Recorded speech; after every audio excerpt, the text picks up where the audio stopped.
Atensyon mga SSS pensioners, bukas na meron pa ito para sa mga pensyonado makakatanggap pa. Yan ang ating pag-uusapan sa video na ito. Hold up.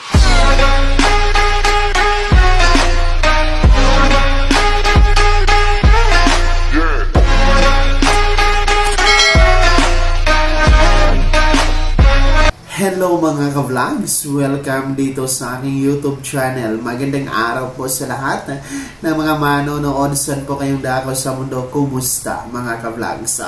Bukas na mga pensyonado, meron pa ito. Makakatanggap kayo. Mamaya-maya, i-detalye natin. Pero bago ang lahat, kung bago ka pa lang dito sa aking YouTube channel o di kaya hindi ka pa nakasubscribe, abay, click niyo muna ang ating subscribe button na nasa baba. Huwag niyong kalimutan na pindutin ang notification bell. Ilagay niyo po sa all para naman updated kayo sa lahat ng mga videos na aking i-upload.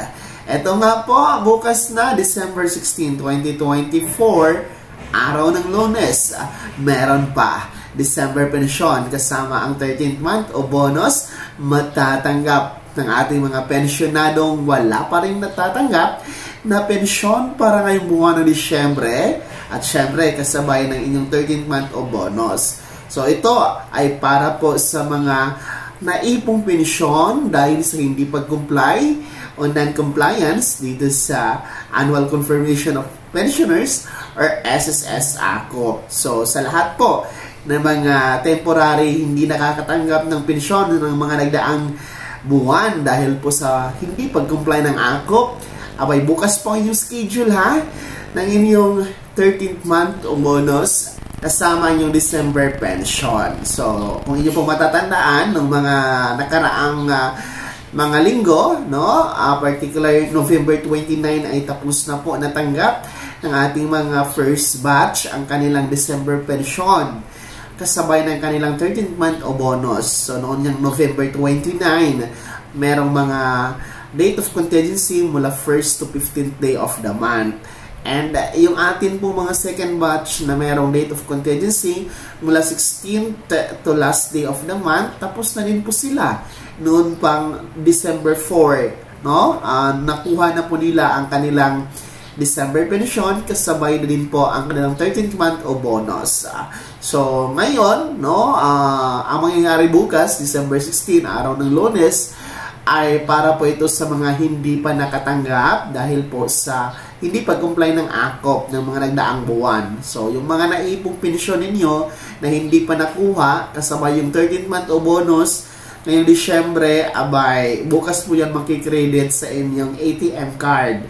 Kaya abangan niyo po yan ha, bukas, whatever, kung ano po ang inyong date of contingency. It's either second or first batch kayo, no? Basta mga hindi nakatanggap pa, no?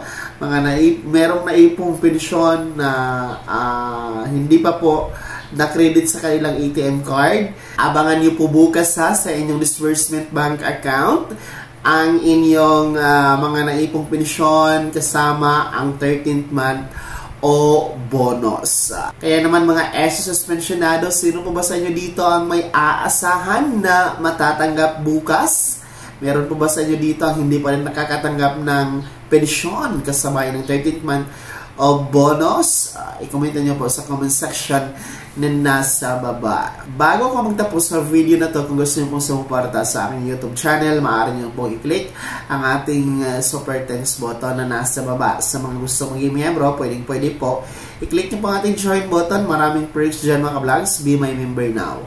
Sana ay naging gabay ang video na to kahit paano na pag-uusapan natin ang mga mahahalagang bagay-bagay na may kinalaman sa pagiging miyembro, beneficiaryo at pensionado sa SSS. Kung hindi ka pa nakasubscribe dito sa aming YouTube channel, maaari nyo nang i-click ang ating subscribe button na nasa baba. Huwag nyo kalimutan na pindutin ang notification bell. Ilagay nyo po sa all para naman updated kayo sa lahat ng mga videos na aking i-upload. Maaari nyo ding i-like ang video na to. Kung meron ka pa mga katanungan, maaari nyo i-comment sa comment section na nasa baba. Paki-follow na din po ang aking official Facebook page na nasa screen nyo.